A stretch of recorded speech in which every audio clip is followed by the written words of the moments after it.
একটি নির্মাণাধীন বহুতল আবাসিক ভবনে ভয়াবহ অগ্নিকাণ্ডে ৪ জনের প্রাণহানির খবর পাওয়া গেছে।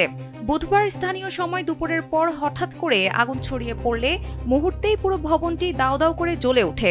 দ্রুত আগুন নিয়ন্ত্রণে কাজ শুরু করে দমকল বাহিনী। স্থানীয় সূত্র জানায়, ওয়াংফুক কোর্ট নামে বড় আকারের নির্মাণাধীন আবাসন প্রকল্পে ৮টি ব্লক রয়েছে। প্রতিটি ব্লকের উচ্চতা ৩৫ তলা। প্রথমে একটি ব্লকের ওপরের দিকে আগুন দেখা যায়।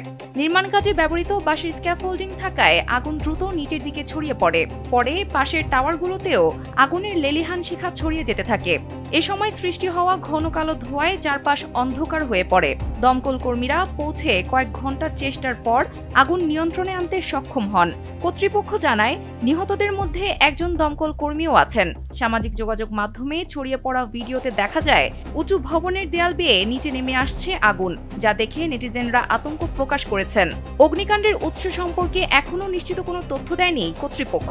ধারণা করা হচ্ছে, একটি অ্যাপার্টমেন্টের ভেতর থেকেই আগুনের সূত্রপাত হয়েছে। ঘটনাটি ঘটেছে হংকংয়ের ওয়াংফুক কোর্ট এলাকায়।